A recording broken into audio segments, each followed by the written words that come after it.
Saudações, família vascaína! Começando mais um vídeo sobre o nosso Gigante da Colina, eu sou o Renato Nunes e seja bem-vindo ao canal Só Vascaínos.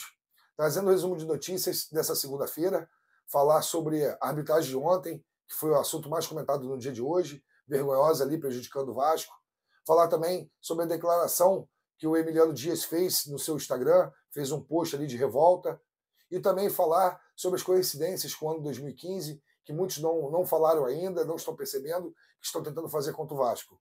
Então tem esses assuntos para falar no vídeo de hoje. Porém, antes de eu começar, eu vou pedir, se você não for inscrito no canal, que você se inscreva, clicando no botão vermelho aqui embaixo, deixe o seu like, o seu joinha e ative o sino das notificações para receber todo o conteúdo do nosso Vascão e também ajudar no crescimento do canal. Até porque Vascaíno fortalece Vascaíno. Começar falando sobre a arbitragem de ontem, o erro do VAR ali, que tirou 1 ponto ou até 3 pontos do Vasco, como o próprio Ramon Dias disse. Se o Vasco sai na frente ali, a história do jogo poderia ter sido outra, o Vasco poderia ter conseguido até a vitória. Isso ali traria o Vasco novamente muito forte para sair ali do Z4 o mais rápido possível. Porém, fomos garfados e depois, num lance ali de felicidade do Rafael Veiga, levamos o gol e acabamos perdendo a partida. Porém, não perdemos porque merecíamos perder. O resultado foi muito injusto, o Vasco jogou muito bem e conseguiu frear o ataque do Palmeiras ali, que é o melhor ataque do Brasil. O Medel novamente foi um monstro na zaga, mesmo sem o Léo ali fazendo a parceria com ele, ele conseguiu dar conta. O Maicon não comprometeu, o Robson também não. Então o Vasco fez uma grande partida, principalmente na parte defensiva. Na parte ofensiva deixou a desejar, porque o Serginho foi muito mal na partida de ontem. O Gabriel Peck também errando nas tomadas de decisões. As jogadas que era para ele cruzar para o Verratti, ele tentava a finalização. Foi também muito apagado das jogadas individuais. Então o Vasco fez uma partida muito boa na parte defensiva, porém deixou a desejar ali na parte ofensiva.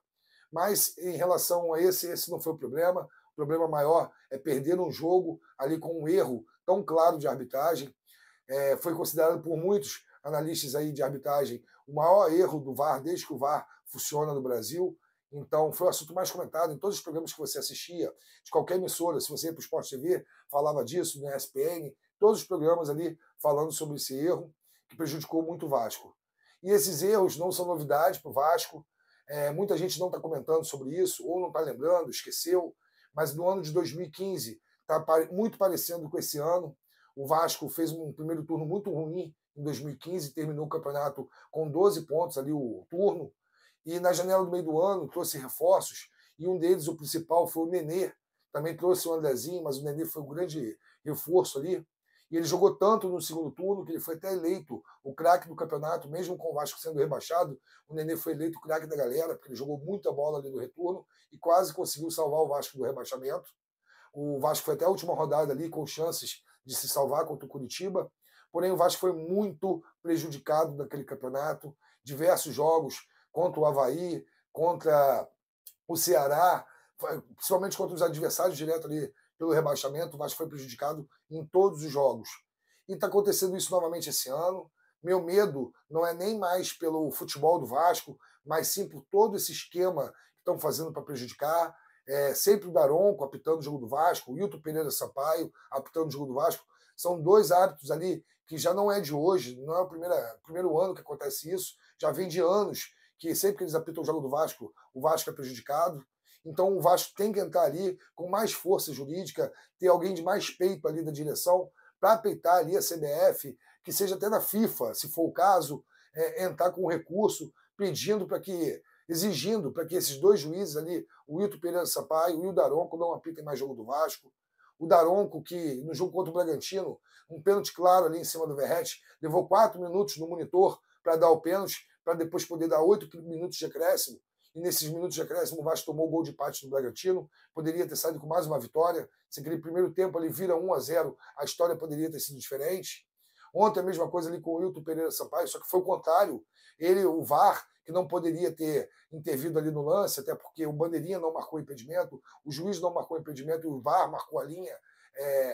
Um novo lance que foi gerado ali, quando o jogador do Palmeiras rebateu a bola para fora da área, mas o Hilton Pereira ele não quis nem ir até o monitor, ele só botou ali o ponto dele, ouviu e anulou o gol, ele não quis nem ir até ali os monitores para tirar suas próprias conclusões. Então hoje estão dizendo que a culpa foi do VAR, mas não é só do VAR não, é do Wilton Pereira também, porque no mínimo ele deveria ter ido checar no monitor, e nem isso ele se deu o trabalho. Como o Paulinho falou no final da partida, ele poderia ter dado mais atenção ao lance, ter olhado ali com mais atenção, porque era um lance muito duvidoso, mas ele preferiu somente ouvir o VAR e anular o gol. Então mostra bem claramente que são dois árbitros que já entram ali intencionalmente para prejudicar o Vasco. Isso não é de hoje, já não é a primeira vez, como foi em 2015 também, que o Vasco caiu ali por ser prejudicado. O Vasco fez uma grande campanha no segundo turno, foi até a última rodada ali com chance de se livrar do rebaixamento e acabou sendo rebaixado por diversos erros de arbitragem contra o Vasco. E é isso que está me dando medo agora, não pela performance da equipe. O Vasco veio evoluindo a cada partida.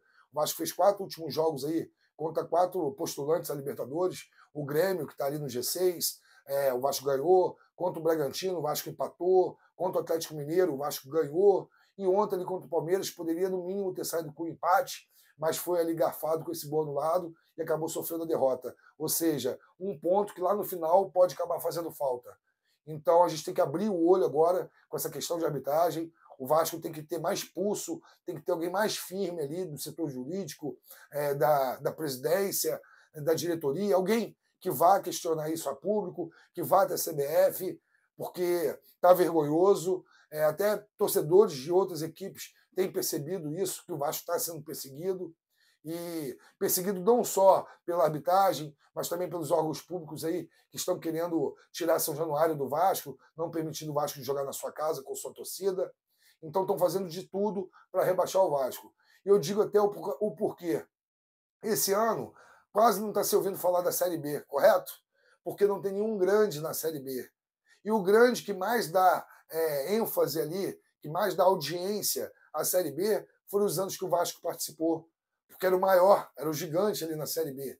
Então, parece que é proposital para que o Vasco caia, para que a Série B possa novamente ter ali um índice de audiência. Então, o Vasco tem que abrir o olho. Em relação ao time, como eu disse, a cada partida tem melhorado, isso não me coloca medo. Eu confio no trabalho do Ramon Dias, confio no trabalho do seu filho Emiliano Dias, que hoje mostrou que já está vestindo ali a camisa do Vasco, que já entendeu também como é que é o sistema no Brasil. Ele tem menos de 2 meses e no seu post de hoje ele colocou ali, que é orgulho desse grupo. Se eles querem que desistamos, terão que matar todos nós. Ou seja, ele já percebeu que estão tentando prejudicar o Vasco. Ele não é brasileiro, né? Ele não é brasileiro, ele é argentino, nunca trabalhou no Brasil, primeira vez trabalhando no Brasil, tem menos de 2 meses, e ele já percebeu que é contra tudo. Ele escreveu hashtag contra tudo. O Vasco voltou e o melhor está por vir. Ou seja, ele já enraizou ali o sentimento vascaíno. Muito, muito feliz de estar lendo isso aí nesse Instagram do Emiliano Dias, mostrando que ele está comprando realmente ali a defesa do Vasco, defendendo ali dizendo até que terão que nos matar, defendendo ali a bandeira do Vasco. E foi até isso que me fez gravar o vídeo de hoje. Eu não estava muito empolgado para vir gravar hoje, não, até porque o assunto era só sobre arbitragem, e é um assunto que me deixa meio que sem vontade de falar. Porém, vim gravar por causa disso, por causa da Emiliano Dias, que fez esse post aí de revolta, um post de crítica aí à arbitragem, porém que foi um post que mostrou para mim um sentimento muito grande já pela camisa do Vasco. Parabéns, Emiliano Dias, confio muito no teu trabalho, no trabalho do teu pai, e sei que vocês vão conseguir levar o Vasco aí à permanência na Série A, e eu não tenho sombra de dúvidas disso, só tenho medo, receio dessa situação aí do sistema querendo prejudicar o Vasco. Então, eu não vou me alongar mais por aqui hoje, eu vou encerrar por aqui, vou agradecer você que assistiu até o final, pedir novamente para você se inscrever, clicando no botão aqui embaixo, deixe o seu like, o seu joinha, te desejar saudações vascaínas e um forte abraço.